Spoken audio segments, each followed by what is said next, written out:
प्रिय दर्शकों, आज हम आपको सुनाएंगे रामचरितमानस की एक महत्वपूर्ण कथा जो तमसा के तट पर घटित होती है। यह घटना भगवान राम के वनवास से जुड़ी है और हमें धर्म, त्याग और कर्तव्य की महत्ता को समझाती है। तो आइए इस प्रेरणादायक कथा को विस्तार से सुनें। सकल भुवन सुंदर सब देवा, देखै सिय रघुवीर सुसेवा। सभी देवता सीता और राम की सेवा देखकर प्रसन्न होते हैं और उन्हें आशीर्वाद देते हैं। उनकी यात्रा एक दिव्य मार्ग की ओर अग्रसर होती है। आज की कथा में आप सुनेंगे प्रभु श्री राम पहुँचे तमसा नदी के तट पर। जब राम ने देखा कि प्रजाजन रथ के पीछे दौड़ते ही आ रहे हैं, तो उन्होंने रथ को रुकवाया और उन्हें संबोधित करते हुए बोले, प्रिय अयोध्या वासियों, ज्ञात है कि आप लोगों का मेरे प्रति अटूट और निश्चल प्रेम है और इसीलिए आप लोग मुझे बार बार अयोध्या लौट चलने का आग्रह कर रहे हो। यद्यपि आपसे इस प्रेम को टालना मेरे लिए अत्यंत कठिन है, किंतु मैं आप लोगों से आग्रह करता हूँ कि आप लोग मेरी व्यवस्था को समझने का प्रयास करें।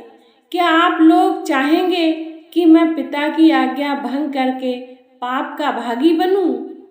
मैं जानता हूँ कि आप लोग मुझसे वास्तविक स्नेह रखते हैं और ऐसा कदापि नहीं चाहेंगे। अतः आप लोगों के लिए यही उचित है कि मुझे प्रेम पूर्वक वन जाने के लिए विदा करें और भरत को राजा स्वीकार करके उनके निर्देशों का पालन करें। और भी अनेकों प्रकार से नगरवासियों को समझा बुझाकर राम ने सुमंत से पुनः रथ को आगे बढ़ाने का अनुरोध किया। कुछ क्षणों के लिए राम के कथन का प्रभाव प्रजाजनों पर पड़ा, किंतु रथ के चलते ही वे फिर से रोते बिलखते रथ के पीछे चलने लगे। वे राम लक्ष्मण के प्रेम की डोर में इतना अधिक बंधे थे कि चाहकर भी राम के द्वारा दिए गए उपदेशों और निर्देशों को क्रियान्वित नहीं कर पा रहे थे और विवश होकर बरबस रथ के पीछे चले जा रहे थे।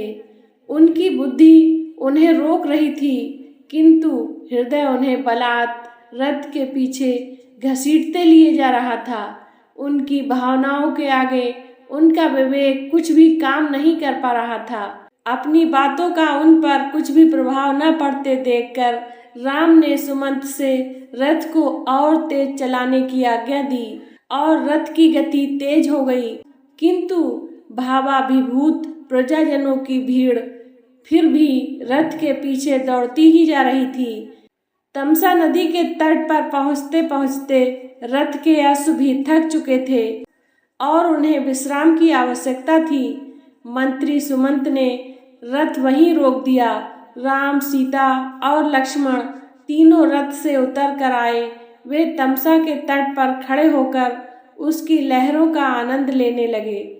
इतने में ही रोते बिलखते वे सहस्त्रों अयोध्यावासी भी वहां आ पहुँचे, जो रथ की गति के साथ न चल पाने के कारण पीछे रह गए थे। उन्होंने चारों ओर से राम, लक्ष्मण और सीता को घेर लिया और अनेकों प्रकार के भावुकतापूर्ण तर्क देकर उनके वापस अयोध्या चलने का अनुरोध करने लगे।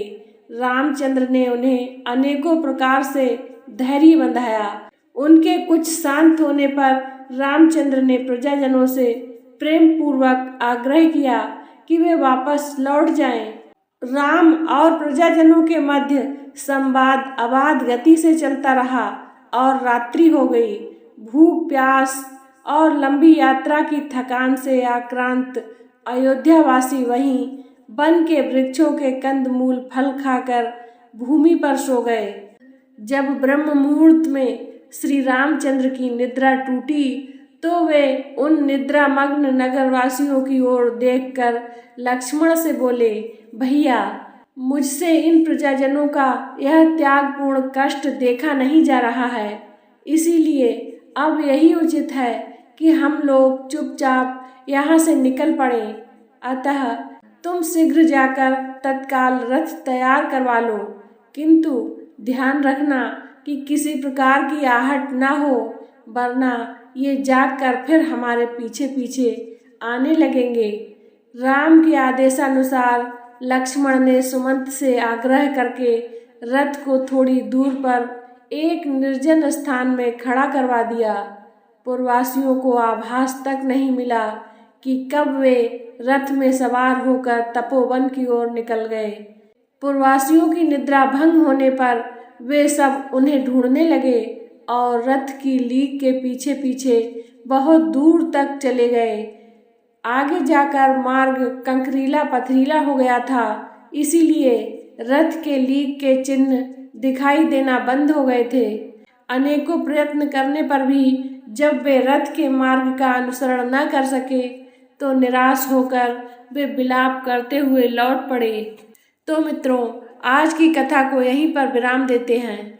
अब आइए कुछ अनमोल वचनों को सुनते हैं। धैर्य और समर्पण की राह पर चलकर ही जीवन में सच्ची शांति और सफलता प्राप्त की जा सकती है। इस यात्रा में राम का धैर्य और उनकी सहनशीलता उनके अनुयायियों के लिए प्रेरणा का स्रोत बना। तुमरे काज सदा करी ठीठा, कछु न लाजना ममता तिरीठा। यहाँ पर भगवान अपने कर्तव्यों को निभाने के लिए दृढ़ संकल्पित हैं, बिना किसी संकोच या मोह के। यह दर्शाता है कि धर्म और कर्तव्य के प्रति समर्पण में कोई व्यक्तिगत भावना बाधा नहीं डालनी चाहिए। सच्चा धर्म वही है जो हमें अपने कर्तव्यों का पालन करने की प्रेरणा देता है, चाहे परिस्थितियां कैसी भी हों।